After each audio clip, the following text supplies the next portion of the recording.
l'unité et symboliser un départ stratégique hors de la capitale, envoyant ainsi un message fort à toutes les bases du pays.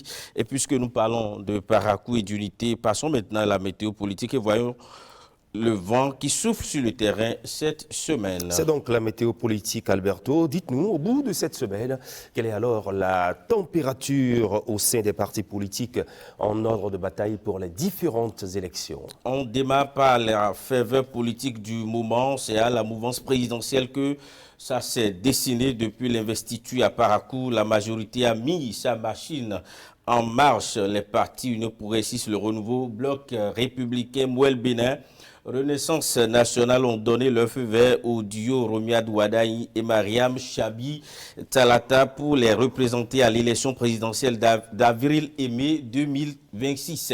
Le climat, vent en poupe, mobilisation coordonnée, discours d'unité et calendrier de terrain lancé. Les ambitions internes ont été contenues, les nuages dispersés. L'ordre est donné et la mission est de convaincre, expliquer le bilan et faire des propositions pour la continuité. Concrètement, ça sera les meetings, les tournées locales, les relais territoriaux, la mécanique de propagande tourne désormais à plein régime.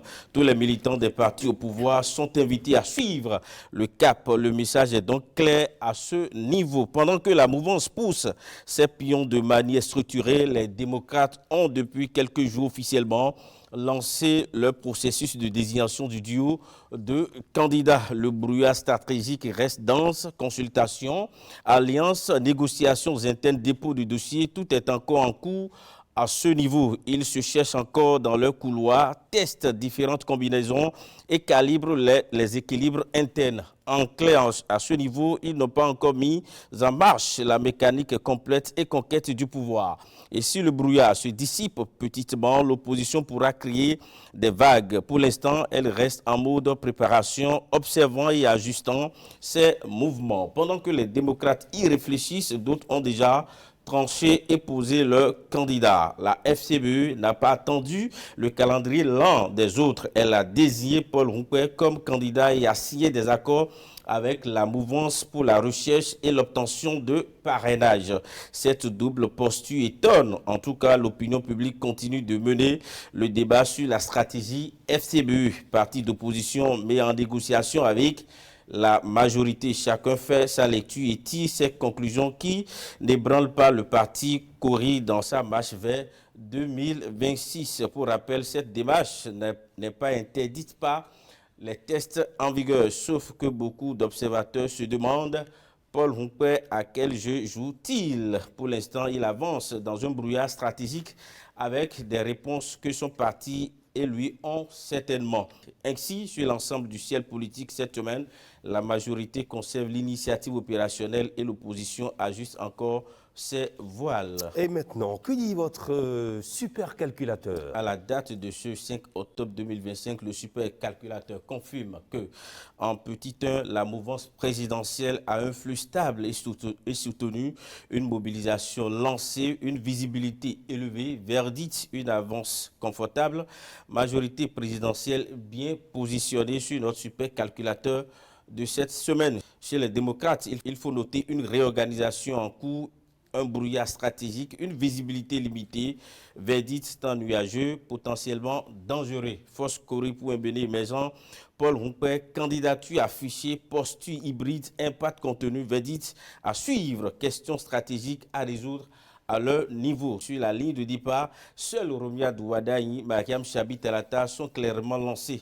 Les autres acteurs restent en retrait, ajustant leur stratégie, observant le vent. Verdict direct, la majorité présidentielle détient aujourd'hui une avance nette et confortable. On passe maintenant à vos cartons désormais. Vous avez des cartons pour nous au cours de la semaine et vous avez 2 ce soir. Exactement, 2 cartons verts ce soir. On commence par la mouvance présidentielle par ricochet pour le président Patrice Talon, parce que je donne un carton vert à Monsieur le Président ce soir. Pourquoi? 3 raisons principales, Christian Dadédian. La première raison, parce que la majorité a su surligner et formaliser une candidature commune sans éclat public majeur, ce qui n'était pas évident.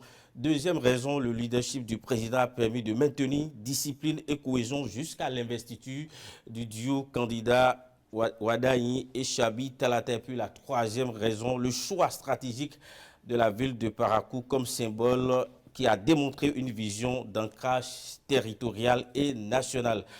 Mon deuxième carton vert ce soir va à la direction des forces de l'ordre béninoises. Je donne ce carton vert à nos soldats pour deux raisons principales. La première, elles maintiennent toujours une pression constante sur les groupes djihadistes pour protéger les populations, notamment celles du Nord Bénin. Puis la deuxième raison, leur présence sur le carrefour et dans les zones sensibles rassure la population et régule les déplacements. Leurs actions permettent de sécuriser le territoire tout en favorisant la collaboration citoyenne.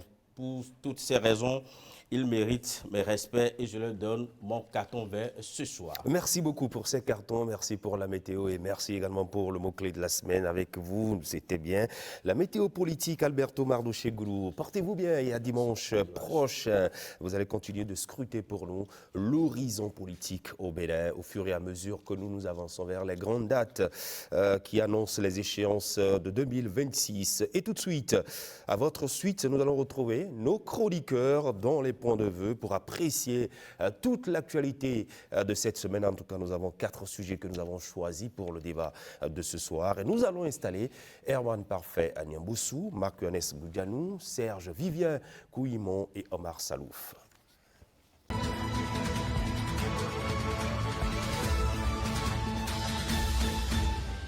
Le plateau des débatteurs déjà installé, les chroniqueurs, cher monsieur, bonsoir. Omar Salouf. Bonsoir Christian, bonsoir aux amis téléspectateurs. Herman Niamboussou. Bonsoir Christian, bonsoir aux amis du Grand Rendez-vous. Oui, bonsoir, bonsoir. Oui, bonsoir Marc. Christian. Oui, Marc. Monsieur Grand Rendez-vous, bonsoir.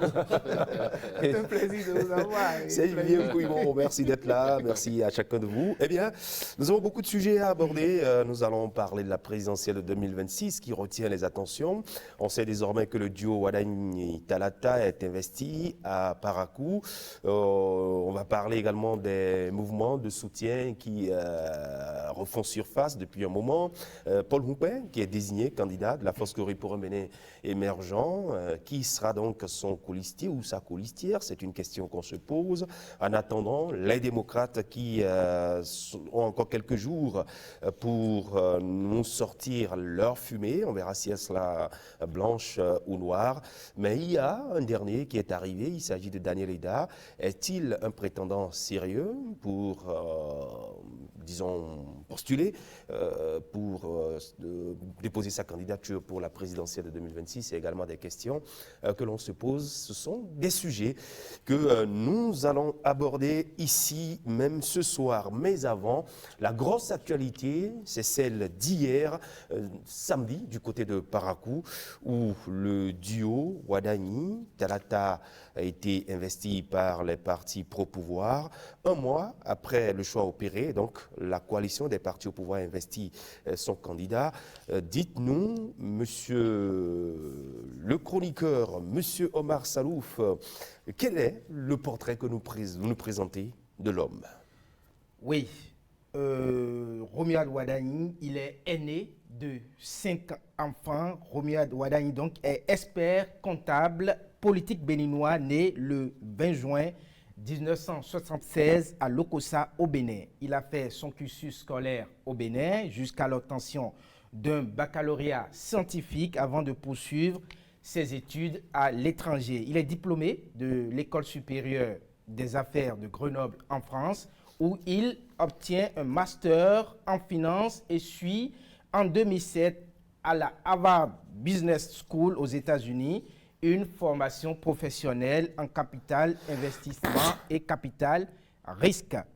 Expert comptable certifié en France et aux États-Unis, il a cumulé 17 ans d'expérience chez Deloitte, dont 5 en tant qu'associé et directeur général pour l'Afrique francophone. Il était également le directeur général de Deloitte en République démocratique du Congo de 2012 à 2016. Romuald Wadaï est considéré comme l'un des principaux artisans de la stabilité économique du Bénin sous la présidence de M. Patrice Talon depuis sa nomination au poste de ministre de l'économie et des finances le 6 avril 2016. En 2021, il est reconduit avec rang de ministre d'État, puis se voit attribuer plus tard le portefeuille de la coopération en plus. Depuis lors, il a mis en place des politiques économiques et financières qui ont permis au Bénin d'atteindre une certaine stabilité économique reconnue par les institutions internationales.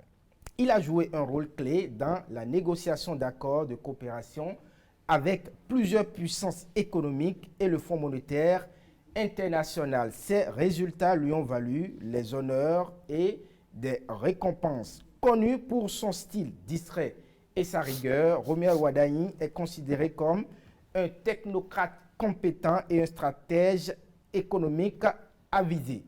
Il est également reconnu pour son engagement en faveur de la croissance économique et de la stabilité financière en Afrique de l'Ouest. Le 31 août 2025, Romuald Wadagni est désigné comme candidat unique de la majorité présidentielle pour l'élection présidentielle de 2026. Il a le défi, s'il est élu, de poursuivre les réformes économiques engagées depuis 2016 pour davantage renforcer la stabilité financière du pays. Il est d'ailleurs considéré comme le favori pour succéder à Patrice Talon en raison de son expérience et de sa crédibilité auprès des partenaires internationaux. Voilà, c'était donc le portrait du leader, le portrait du candidat désigné du bloc de la majorité présidentielle, Romuald Wadagni. Et nous posons donc le tout premier sujet du débat de ce soir sur le grand rendez-vous. Depuis la mobilisation de Parakou hier, chers messieurs, Union progressiste Le Renouveau, Bloc républicain, Renaissance nationale ou encore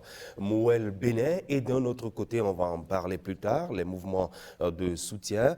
Tout ce beau monde lance ainsi la bataille électorale autour de leur porte-flambeau. Sur le fond et la forme, vos analyses et commentaires.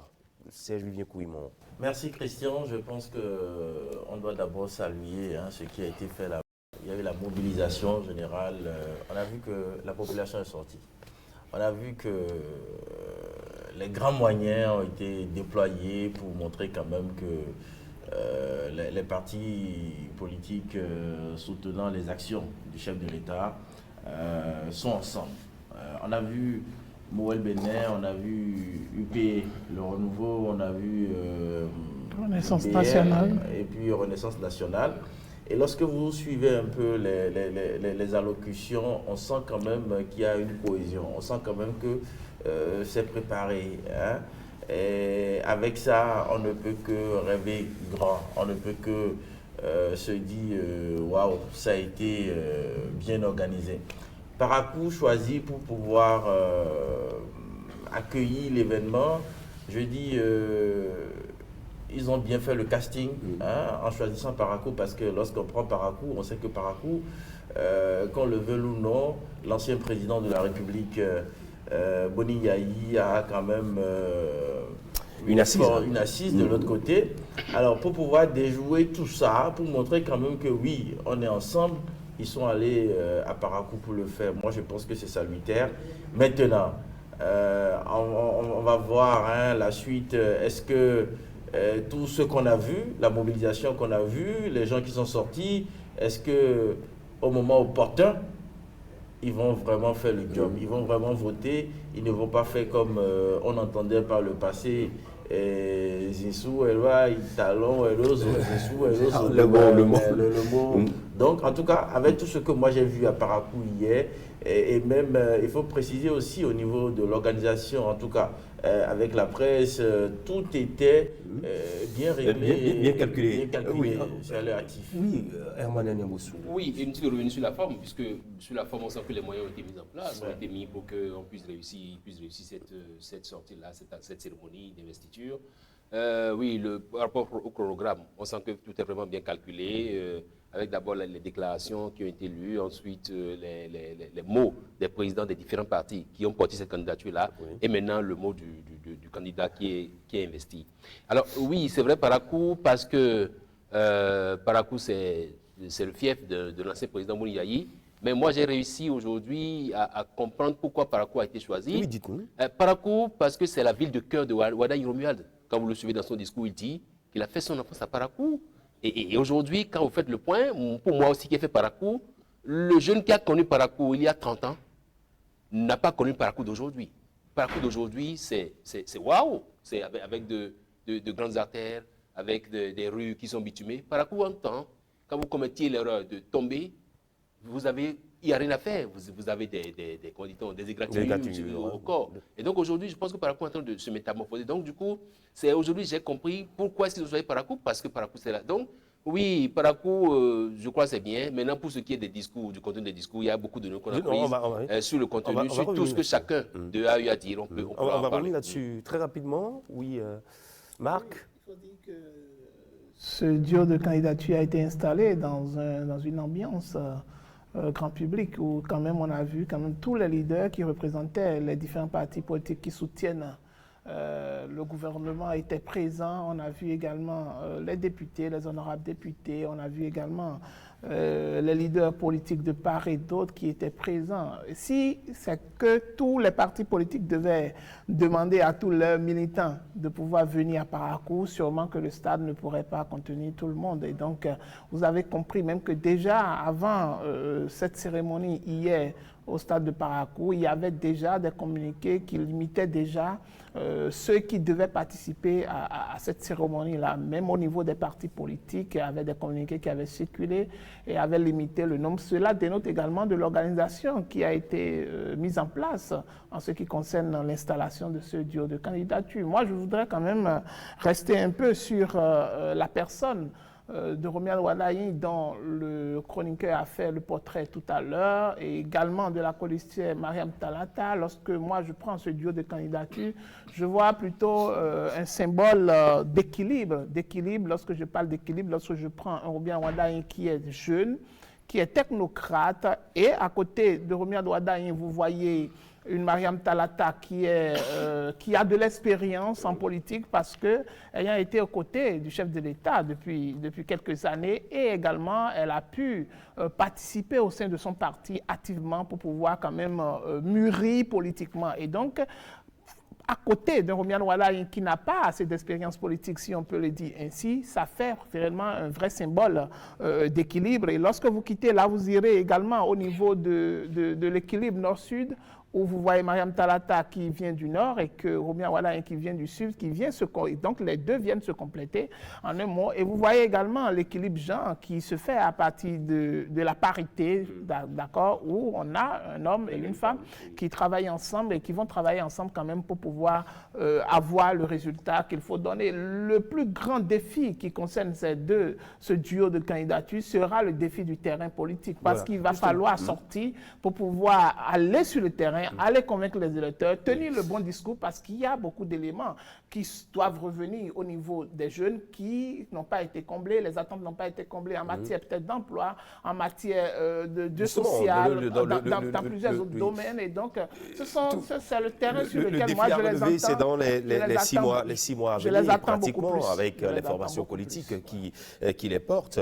Et lorsque vous pénétrez, je dirais, le discours d'investiture du candidat Romial Wadayi, quand il dit que cette investiture n'est donc pas seulement celle d'un homme, d'une femme ou d'un camp politique, c'est un moment qui appartient à toute la nation béninoise. Est-ce à dire déjà qu'il porte la responsabilité de la charge qu'il attend pour les 6 mois à venir, en attendant le scrutin proprement parlé? Oui, clairement, je pense bien, clairement que déjà, Romial Wadayi doit sortir de son statut de, je n'oserais pas dire simple ministre, mais il doit sortir de son statut de ministre pour aborder beaucoup plus cette posture de candidat à une élection présidentielle. À une élection présidentielle, probable futur président de la République. Donc, le discours doit être tout autre désormais. Tout le beau qui a été constaté par vous et moi sur le stade de Parakou, ça convient de dire que la dynamique est commune, ça a été une dynamique d'ensemble. Néanmoins, moi j'ai noté que la colistière n'a pas tenu un discours, par exemple. Moi j'aurais voulu la voir prendre la parole et dire, porter aussi cette charge qui lui incombe en tant que femme, en tant que ressortissante de cette partie de notre pays et en tant que expérimentée aussi, j'allais dire, parce que dans la fonction, elle est en train de faire 5 ans déjà. Bientôt, si elle est élue, elle fera 10 ans. Donc, toute cette expérience-là... Sur le terrain politique, vous aurez l'occasion de l'entendre, oui, mais de l'écouter le moment pour venu. moi, c'est l'investiture du duo de candidats. Oui. Et donc, le duo est porté par une personne. Oui, quand le est titulaire... par une personne. Moi, le candidat lui-même. Je me dis, quand le titulaire a fini de parler, ou bien avant le titulaire, la colistière pourrait placer un mot. Imaginez qu'elle le dise encore dans une des langues du Nord. Imaginez tout l'aspect, tout l'effet que cela pourrait faire. Donc moi, j'ai noté ce petit défaut-là qui, en réalité, n'a pas forcément porté atteinte à toute la beauté de la cérémonie, à toute l'unicité d'action que nous avons constatée. Alors, la question qui est posée, est-ce que les attentes sont comblées, selon vous, à travers cette investiture? Les attentes à quel niveau? De l'annonce, déjà, de l'événement, des propos qui sont tenus. Oui, je pense que bon, c'est comblé, hein, puisque déjà le duo de candidature était déjà connu, d'accord, de part et d'autre. Il s'agissait de la cérémonie d'installation de ce duo. Et donc, pour toute la cérémonie prise dans l'ensemble, pour les discours qui ont été tenus de part et d'autre par les leaders qui représentaient chacun des partis politiques de la mouvance présidentielle, je pense que chacun a pu quand même sortir son épingle de jeu et puis dire quand même son ressenti vis-à-vis de tout ce qu'ils espèrent faire et mettre en œuvre pour pouvoir gagner les élections en 2026. Et donc, je pense que le plus grand ne sera pas seulement ce discours, ne sera pas seulement cette cérémonie qui a été faite à Parakou, mais c'est d'envahir le terrain, d'aller sur le terrain et de continuer également dans cette même lancée, de pouvoir arriver à convaincre les uns et les autres, les militants à la base, pour qu'ils comprennent en réalité le bien fondé de leur démarche. Est-ce que vraiment vous êtes représentatif en tout cas de toute la classe de la population béninoise? Est-ce que les Béninois, même le Béninois du fin de Tchoumi peut se retrouver dans tout ce que vous voulez promettre à l'avenir? Et donc, je pense que c'est sur ce terrain qu'on va beaucoup plus les espérer.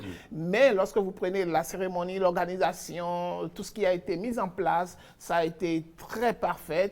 On espère bien que la suite dans les démarches politiques, dans les négociations politiques, parce qu'il ne s'agira pas seulement de montrer la capacité à mobiliser pas seulement sur le terrain de la mouvance présidentielle, mais également chercher à convaincre également d'autres partis à adhérer. La grande masse. Ce qui est clair, quand on fait une lecture croisée des différents discours, Relation nationale, Moël Bénin, Bloc républicain, UP Le Renouveau, on sent qu'il y a un besoin d'expliquer pourquoi on a choisi ce candidat.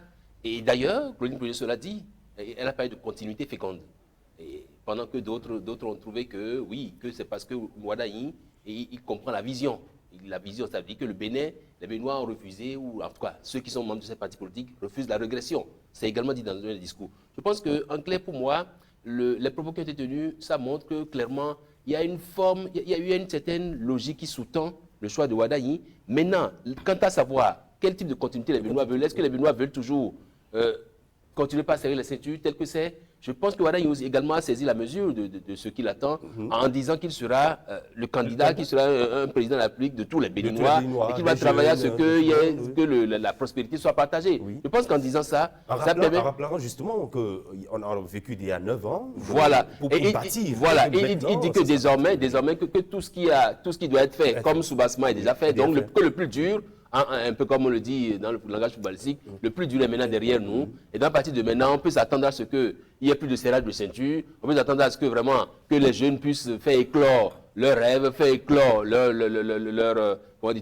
ambitions pour que ça puisse aller. Je pense que si vraiment il reste dans cette logique-là, il peut faire mal. Alors, oui, justement, vous avez réagi à la suite de Herman Agnamboussou. J'allais donc rappeler un pan de phrases prononcées dans son discours quand il dit « Nous écrirons ensemble une nouvelle page de notre histoire, une histoire qui s'appuie déjà sur les bases solides, construites ces dernières années, qui doit permettre à chaque jeune, à chaque famille de bâtir son avenir. » On est déjà orienté vers l'avenir. Oui, je crois que l'investiture qui s'est tenue à Parakou est le marquage d'un nouveau point de départ.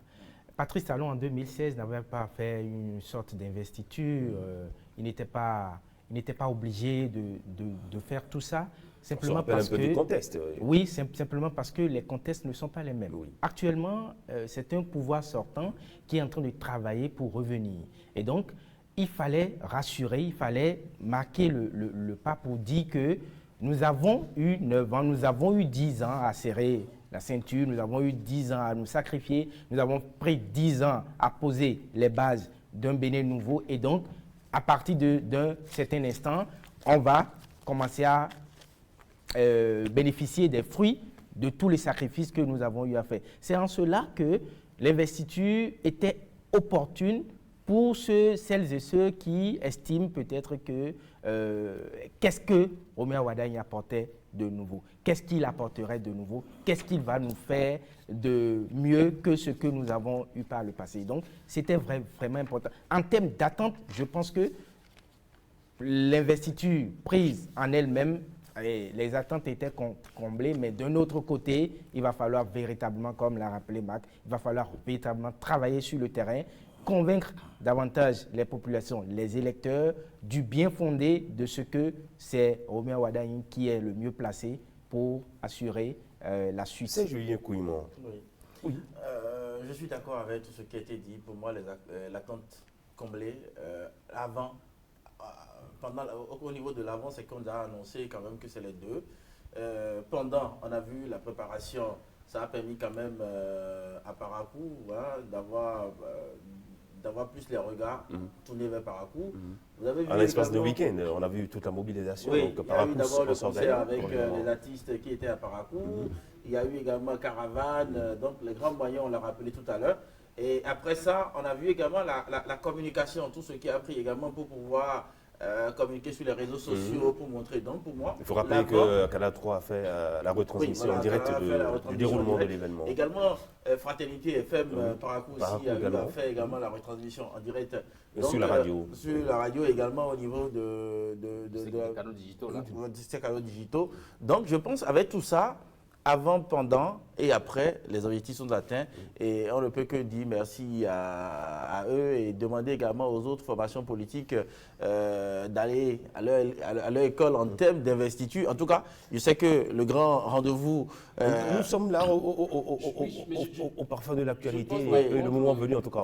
On va en parler. Sur le après. Oui, parce que le après, oui, justement, la question que j'allais vous l'avant, c'est ce que vous avez dit. Oui. Le pendant, c'est ce que nous avons vécu hier. Et l'après, l'après, c'est comment on fait. C'est comment on fait aujourd'hui pour que l'homme puisse porter, aborder l'étoffe d'acteurs politiques. Parce qu'on a vu au cours de cette cérémonie, par exemple, quand on voyait les chefs des 4 partis politiques, quand ils sont venus, ils ont fait le bain de foule. On les a vus se promener, faire le tour et donc montrer que c'est vraiment eux qui organisent la chose. Et ça dit que c'est les partis politiques qui soutiennent Wardani qui ont organisé l'activité de Parakou et qu'il faut s'attendre à ce qu'il y ait une autre activité parce qu'on a vu Wardani passer et sortir carrément de derrière comment dit-on, la tribune officielle et donc venir juste s'asseoir, rester. De toute façon, on a compris que c'est l'élève qui est comme le maître parce qu'il était assis vraiment comme le maître comme le maître aime s'asseoir. Mais je pense qu'il y a un après, et il y a une après investiture. Désormais, Wardani doit, je pense quand il va finir de faire voter le budget de l'Assemblée générale, il faut maintenant qu'il aborde l'étoffe d'acteurs politiques, qu'ils puissent entrer dans la foule, les saluer et puis tout. Et sillonner Mosée-Vallée, voilà, faire son 17 communes, faire le tour de Bénin. L'expérience qu'il a raconté de ça via Parakou, franchement, moi ça me rappelle également ce que j'ai vécu à Parakou. Et comme ce que j'ai vécu aussi. Oui, je suis d'accord parce que c'est pas une ville comme toute autre ville, attention. Et donc je pense que oui, l'homme... Il ne faut pas faire de jaloux en plateau. Non, moi je... Je voudrais même rappeler que au-delà de tout le discours, vous savez, c'est des discours politiques. Nous sommes sur un terrain purement politique. Et juste là, il faut qu'on comprenne également que Wardani est toujours aspirant au métier de président. Et donc, il est à la fonction de président. Et donc, du coup, il lui reste beaucoup de choses à faire, mis à part les attentes. Puisque également, dans son discours, il a beaucoup parlé des jeunes, de la formation, des universités. Il en a parlé suffisamment. Et donc, parce qu'on a besoin de cette jeunesse aujourd'hui pour pouvoir aller de l'avant, que ce soit de l'opposition ou bien de la mouvance, on en a La jeunesse véritablement béninoise, besoin. en un mot. Et il parle également de la force du Bénin qui se réside dans l'unité nationale. Cette unité nationale où je pense que lui-même, dans son discours, lorsqu'il ira sur le terrain, doit être repensé en mettant en cause le fait que toutes les parties doivent participer quand même à la gestion du pays, doivent participer à apporter leur plus-value dans le développement du pays. Nous aurons beaucoup à élaborer autour de ça. Parce que quand l'homme dit qu'il a deux convictions qu'il partage, à savoir la première conviction, c'est que le chemin est clair, la vision est claire. Oui. Je pense que pour quelqu'un qui est resté capitaine de l'équipe, il faut le dire les choses telles quelles. Ministre des Finances, dans la mobilisation des ressources, ça veut dire qu'il a pleine mise à conscience disposition de l'immensité de la tâche à abattre. Et en plus, il dit, dans un monde où aujourd'hui nous sommes en crise avec la sous-région, ce qui compte aujourd'hui, c'est l'unité du Bénin. Et c'est ça qu'il a prouvé à Parakou. Je pense que si un jeune comme lui parvient à cerner un peu les défis comme ça, je pense pour ma part que... Le fait de pouvoir cerner les défis et le fait de pouvoir les mettre en œuvre alors que vous n'avez jamais exercé le pouvoir en tant que président de la République avec les réalités du pouvoir, je peux dire toujours que c'est un discours politique. Et donc c'est dans la réalité qu'on verra si elle pourra mettre en accord le discours politique et le savoir-faire. Wadaï n'est pas venu de France comme on a vécu. Non, peu importe. Il est resté là, il est resté 9 ans ministre de l'économie. Oui, mais il a peut-être... Il a travaillé à concevoir et à asseoir. Oui, mais être ministre, c'est totalement différent d'être chef de l'État. C'est carrément différent. C'est deux fonctions très différentes. C'est deux fonctions très différentes. On n'a aucune idée de ce qu'il a pu jouer comme rôle. On sait le rôle qu'il a joué. Il a joué un grand rôle dans la mobilisation des ressources au niveau de la stabilité économique du Bénin. On est d'accord là-dessus. Mais ça n'a rien à voir avec le poste présidentiel.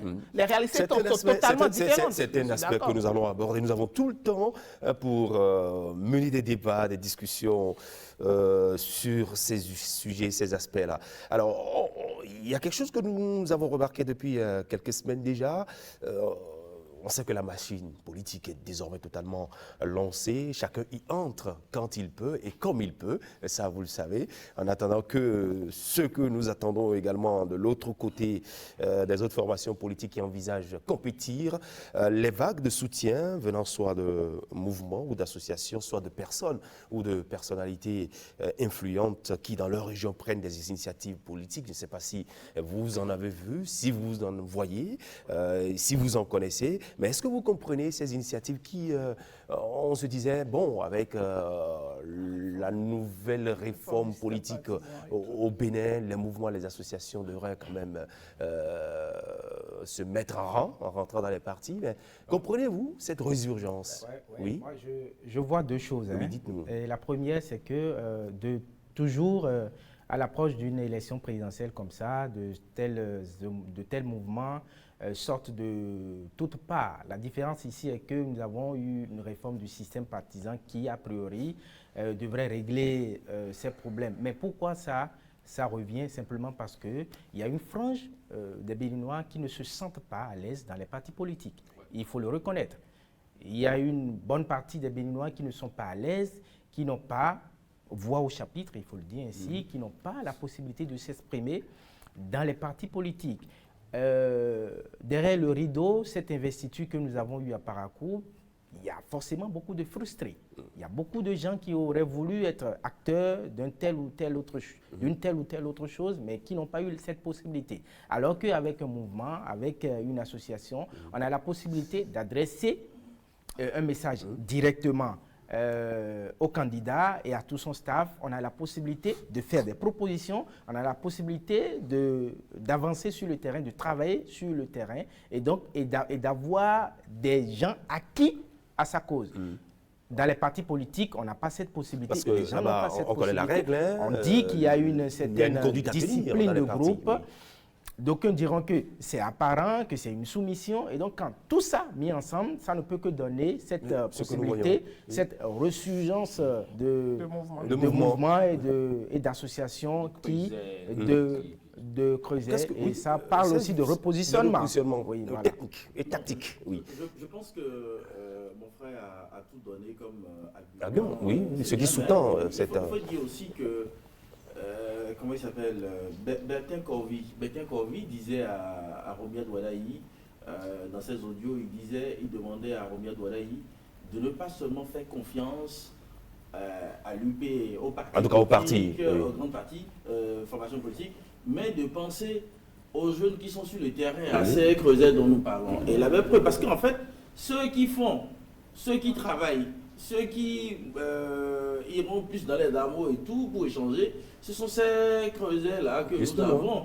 La semaine qui sont beaucoup plus au contact des populations dans leur région. D'une manière ou d'une autre, moi je pense qu'il faut encourager ça, il faut aller avec eux.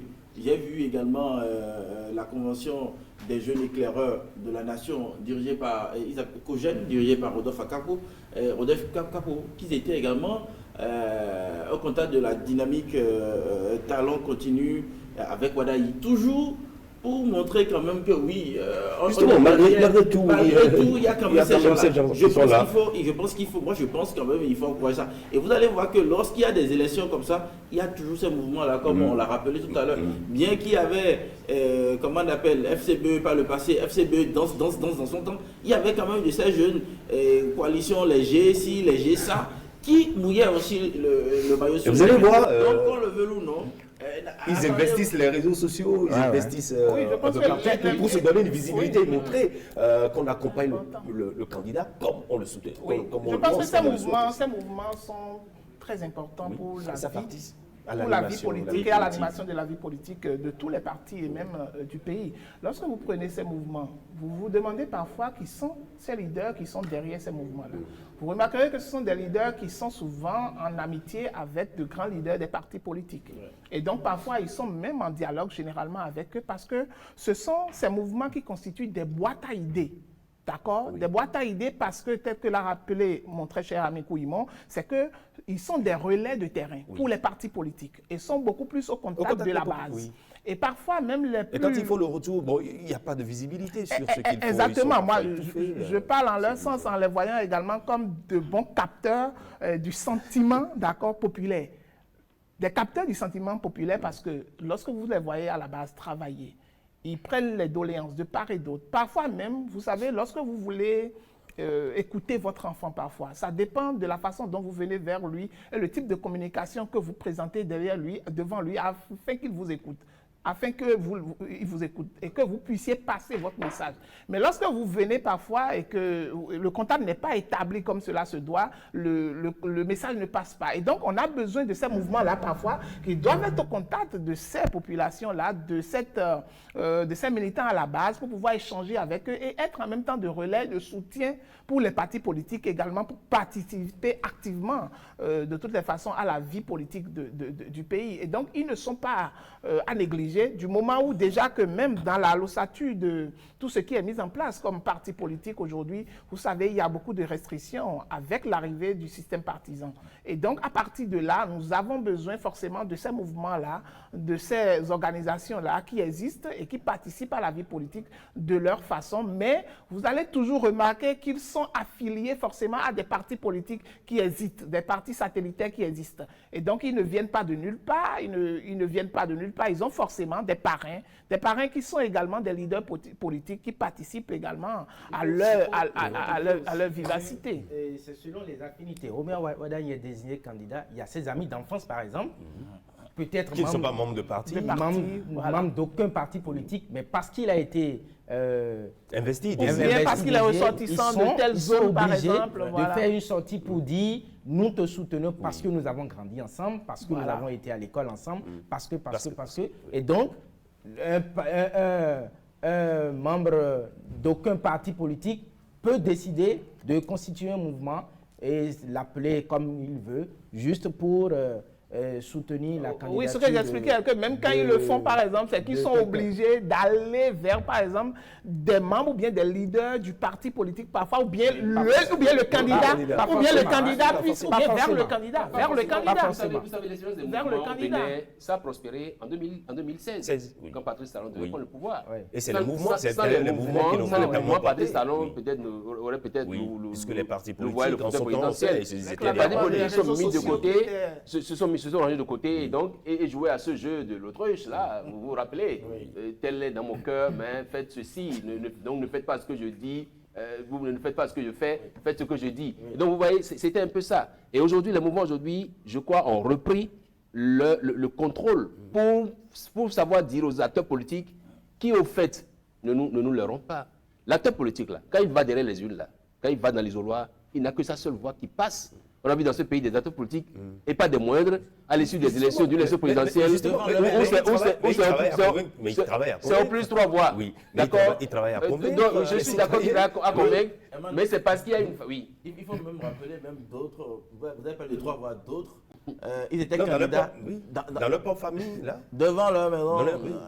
Ils se rendent compte que, mais attendez, ils se rendent compte que chez lui, donc aujourd'hui, la femme va voter pour son papa. Face à cette crise-là, face à cette crise un peu qui guette un peu le monde politique, il y a même des acteurs politiques qui se disent, qui sont suscitateurs. Oui, ils sont je crée comme ça le mot, des mouvements pour dire attention, pour montrer effectivement qu'ils veulent travailler avec le candidat parce qu'ils savent que... C'est vrai que ça n'a pas beaucoup travaillé. Les acteurs politiques n'ont pas investi le terrain. Parce qu'ils savent que, étant acteurs politiques, ils ont l'obligation de respecter la consigne du président du parti, d'être dans un couloir bien tracé. Et donc, ils préfèrent aujourd'hui susciter des mouvements pour que l'acteur politique puisse savoir que, attention, à telle personne qui est dans telle région. C'est d'ailleurs par rapport à ça que Wadayi doit pouvoir faire un travail. J'imagine que pour les positionnements pour les législatives, il va falloir travailler pour savoir qui positionne. Parce que s'il fait seulement... Je sais pas, il fait confiance aux gens. Il faut qu'il sache dans telle région qui est vraiment le leader dans la région, qui est-ce qui peut travailler à ce que ça soit vraiment entendu. Sinon, n'oubliez pas que si on n'a pas d'élection générale, c'est pour qu'on puisse chaque 5 ans organiser les élections. Il n'y a pas d'élection de mi-mandat pour qu'après il puisse corriger les choses. Je crois également que si ces mouvements se créent, Robert Wadayi ou tout autre candidat devrait compter sur ces genres de mouvements et ne pas se fier uniquement aux partis politiques. C'est important. Se fier aux partis politiques, ce serait une erreur. C'est que les partis politiques vont rester bras croisés en observant ces mouvements-là leur ravir la vedette. Non, ces partis vont exister. C'est vrai que on l'a rappelé sur le plateau. Ces mouvements qui sont en bas, qui sont en contact avec la population, ils ont toujours en appoint. Et ils ont toujours quelqu'un. Je donne l'exemple dans Calavi. Pendant les vacances, on a vu quand même des initiatives de jeunes, initiatives de ça, de ça. Mais au final, quand vous allez sur ce terrain-là, on dit c'est des jeunes, mais quand vous allez, il y a toujours un leader qui est là. Lui, il vient avec son chapeau. Faire quoi les partis? Les observer? Les partis sont obligés aujourd'hui de composer avec ces mouvements. Les récupérer. Non, c'est pas évident que les mouvements se fassent phagocyter par les partis politiques. Je pense que chacun, acteur politique, parti politique, mouvement, chacun va jouer sa partition. Et après, maintenant, on pourra arbitrer. Parce qu'aujourd'hui, c'est vrai que les thèses disent plus de mouvements reconnus légalement, mais ça n'empêche pas que moi, porteur d'une idée de mouvement, que je puisse travailler pour que mon candidat passe. Donc oui, une chose est de travailler, mais l'autre, c'est que chacun verra à l'aune des résultats si effectivement tel mouvement a travaillé ou bien si c'est En résumé, c'est que nous invitons alors les candidats à pouvoir s'intéresser avec ces mouvements et de ne pas compter uniquement sur... Ils n'ont même pas le choix. Ils n'ont même pas le choix. Oui, c'est pas même d'échec. Chaque pion a sa valeur et chaque mouvement pourra apporter son savoir-faire et apporter un plus à chaque l'addition et la multiplication qui compte à ce moment. Peut-être parce que je suis ami à la sœur de Wadayi, par exemple, que je crée un mouvement de soutien au candidat, par exemple, et qu'in fine, que le candidat décide de m'orienter vers le leader politique du parti pour que je puisse... Vous avez ça ne vous étonne pas que, étant l'ami à l'enfant de Wadayi, que je puisse aussi porter assez majeur. Décision prise en cours de semaine. C'est une décision prise en cours de semaine par les grandes instances du parti. On l'avait dit ici, dans cette émission, le grand rendez-vous, que ce serait l'homme idéal qui, après ces longues courses pour entrer en accord de coalition parlementaire ou en accord de gouvernance avec l'UPR, le bloc républicain, que ce sera Paul Rompé. Et Paul Rompé a été désigné pour conduire la barque Force Corée pour un Bénin émergent à l'élection présidentielle. Je pense qu'avant même, en tout cas, la désignation de Paul Rompé pour conduire la FCBE, on avait déjà eu quelques soupçons du fait que la FCBE finira par peut-être sortir un duo de candidats parce que déjà dans leur formulation, leur demande de partenariat avec les partis de la mouvance présidentielle, on s'est déjà mis dans l'optique que c'est pour pouvoir obtenir les parrainages. Et lorsque vous allez obtenir les parrainages, ça va vous servir à quoi? forcément à pouvoir aller aux élections. Et donc, on s'attendait à ce que le parti puisse présenter quand même un duo de candidats. Et nous voyons déjà on connaît déjà l'un des candidats qui est Paul Rompé. On va attendre peut-être le colistier ou la personnalité du parti. Il faut rappeler qu'il est le secrétaire exécutif national du parti, qui fait office de président du parti, oui. et donc qui va présider, en tout cas, le parti au niveau des élections qui vont venir. On va attendre son colistier ou sa colistière, mais rien ne change. Paul Rompé reste égal à lui-même, il n'a pas changé, il est resté tel qu'il était depuis... c'est métamorphosé politiquement. Bon, oui, politiquement, mais les discours... Physiquement aussi. Oui, désormais, Il a vraiment endossé, il a véritablement endossé sa responsabilité de chef de parti. Alors en 2021, il était colistier de Soumanou Djemba, Gateri, voilà. Aujourd'hui, il a gagné en maturité politique, on dirait, en passant de colistier à candidat titulaire. Non, je pense que ce qu'il faut louer chez Paul Rompé et toute son équipe, c'est le fait qu'ils aient pu tenir malgré la réponse de ses partisans. Oui. Parce que ça n'a pas été facile. Depuis ça n'a pas été 2019, facile d'avoir le récépissé définitif, oui. provisoire et tout. Il est resté dans la BAC, il est resté égal à lui-même. C'était pas un problème pour eux. Ils n'avaient pas eu de problème. Oui, malgré tout ce qu'il y avait comme diatribe, tout ce qu'il y avait comme commentaire, des obligeants et tout, il a pu tenir la BAC, c'est ce que je veux dire. Okay. Et donc aujourd'hui, comme vous l'avez dit, la chaîne de l'eau, qu'il est désormais crâne tondu et tout. Comme Vivien. Voilà, donc est-ce que c'est ça? Mais je pense qu'aujourd'hui, ce qu'il faut saluer, c'est le fait que cette candidature soit portée par les démembrements de la FCBE, la Force Commune Émergente. Maintenant, par rapport au colistier, je crois qu'il y a des noms qui circulent. Il y a quand même, il était colistier de Djemba. Maintenant qu'il est président, l'autre aussi peut être colistier. Maintenant, El Farouk Soumanou, ou alors Rufin Nansounon. Je pense qu'il y a quand même des gens qui étaient aux premières heures.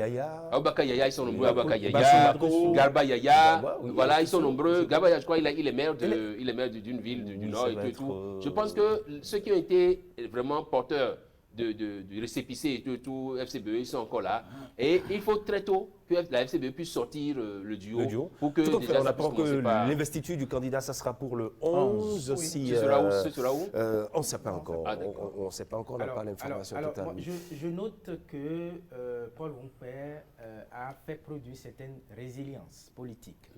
De tout le temps, on l'a invectivé, on l'a traité de tous les noms, mais il a tenu la dragée haute, il a montré que on peut faire sa politique et on peut faire la politique à sa manière.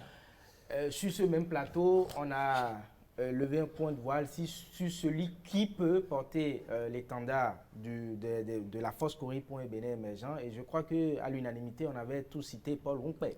Et ça n'a pas raté. Il est là maintenant, on est en train d'attendre celui qui sera son colistier. De toutes les façons, ce sera quelqu'un qui a parcouru le trajet avec lui, qui a tenu bon comme lui. Seulement que moi, je note que quand on cite les caciques ou les ténors de la force Corée pour un Bénin émergent, on ne voit pas de femmes. J'ai fait ce constat-là.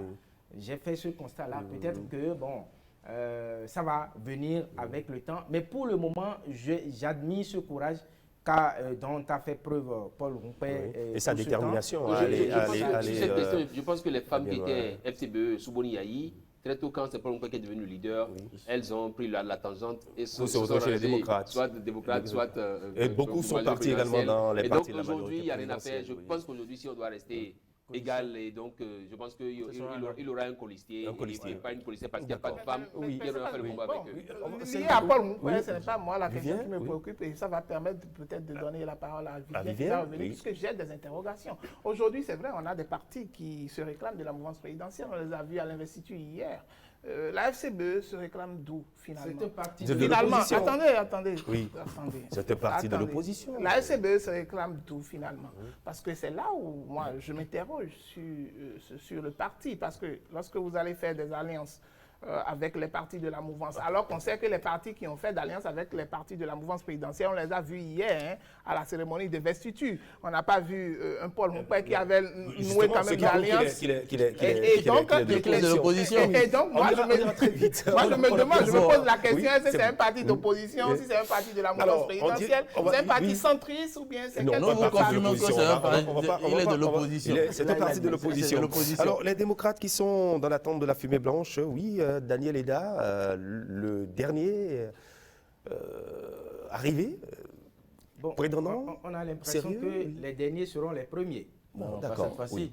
J'ai l'impression que dernier arrivé, peut-être qu'ils vont le porter candidat. Oui, c'est vrai qu'on a vu Daniel Eda qui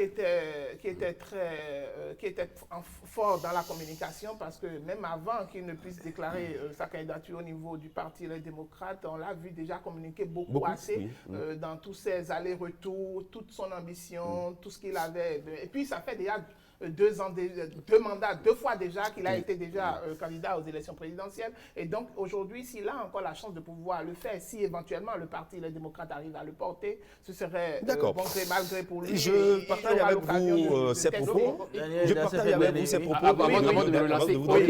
Il dit ceci, pendant 40 jours, Goliath a terrorisé Israël, mais il a suffi d'un petit David envoyé par le roi pour le terrasser. Nous sommes encore dans cette répétition et certainement notre président, il veut parler du président, je pense, Boniaï, roi, on verra le David qui terrassera Goliath et le peuple aura la paix. Non. Oui, je pense que le David, peut ne pas être lui, ce David-là. Oui. Merci. Parce que prendre l'adhésion comme courte échelle pour être candidat à une semaine d'un parti politique comme celui-là, je pense que c'est à eux d'analyser. Oui.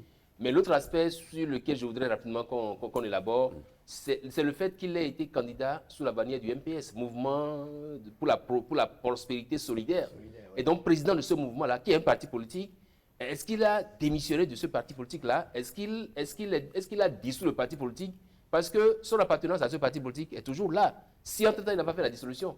Et donc quitter là-bas pour dire qu'il adhère aux démocrates, afin d'être candidat, attention, nous avons affaire, et j'aurais chuté là-dessus, nous avons affaire à des gens qui conçoivent les tests, qui savent lire les tests entre les lignes, et qui peuvent lui opposer ça après, si jamais.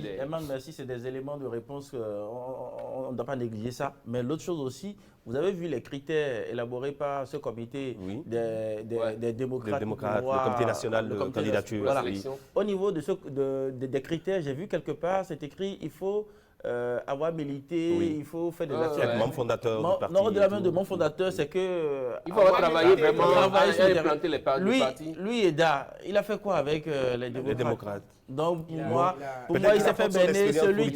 Celui qui l'a demandé d'aller là avec démocrate, il pourra aller, c'est que les gens l'ont béni. Monsieur, on va boucler avec les vues du web. Nous sommes avec vous. Oui, Christian Adandédian, rebonsoir à toi. On va prendre le pouls des réseaux sociaux à travers les vues du web ce soir, là où les Béninois s'expriment sans filtre. Le premier sujet qui va nous intéresser a été publié par Banunto, qui a mis la photo du duo de candidats qui s'est installé. Et comme souvent, les internautes ont réagi à cette actualité. Nous avons Abraham Aizan qui a dit « Le vin Wadaïn Talata est tiré. Il ne reste qu'à boire. Merci mon duo de cœur et de rêve. » Il y a Neyson Penda qui a dit « Le poste de vice-président n'est pas nécessaire car elle ne pèse pas au sein du pays par rapport à son poste. » Le second sujet qui va nous intéresser, c'est toujours Banunto. Et on parle également de l'installation du duo de candidature à Parakou. On a vu, vous allez voir en photo, les présidents des 4 partis de la majorité présidentielle. Et là aussi, il n'y a que les photos qui ont été mises en nous présentant les 4 à travers, c'est-à-dire le président de l'UP, le Renouveau, le président du Bloc républicain, le président de Moël Béné et la présidente de Renaissance nationale. Et les commentaires ont commencé déjà, fusent de toutes parts. On a Félix Rouillet qui nous dit « Est-ce que le docteur Boniaï sait que le peuple béninois attend son duo comme le retour de Jésus-Christ? Le 11 prochain sera un grand jour. » Il y a Worou Yahi qui dit « Mais il reste l'homme de théâtre, Paul, bon, je ne sais pas de qui il parle, pour nous faire un discours d'opposition, puisqu'il a dit, sa base lui dit qu'elle est fatiguée de l'opposition. Si vous refusez la vérité le matin, le soir, vous allez l'accepter. Allons-y seulement. Et un dernier sujet qui va friser un peu avec de l'humour pour pouvoir achever cette actualité sur les réseaux sociaux. Et ça a été publié sur la page de Métis, c'est-à-dire les humoristes. Métis est gros, c'est Métis qui a publié. Il dit tu appelles ta chérie actuellement et elle ne décroche pas. Effectivement, parce que tout le monde s'est rué vers Parakou. Il y a Nadège Ronforvou qui a commenté, qui dit « Mon frère, pas seulement les filles, même les hommes aussi, moi je l'ai appelé J'ai appelé mon chéri 16 fois, il n'a pas décroché, mais plutôt un petit message. Chéri, désolé, je suis occupé. Il y a Vérancio Saint-Rouy qui dit « Elles sont pleines ici avec leur Sugar Daddy, c'est-à-dire à Parakou hier. » Fernos Dada qui finit avec son commentaire qui dit « Ne me fais pas peur ». Que j'appelle en même temps. Un sujet léger, mais qui illustre parfaitement la spontanéité et l'humour des internautes sur les réseaux sociaux. Et voilà, chers messieurs, je pense que ce sera tout. Ce sera tout pour le grand rendez-vous, en tout cas le débat, les points de vue. Merci pour ces captures de l'écran. Herman Aliambossou et vous, Omar Salouf. Et à vous deux, Marc et Serge Vivien Couillemont. Je dis bien. Merci. Merci bien. Merci.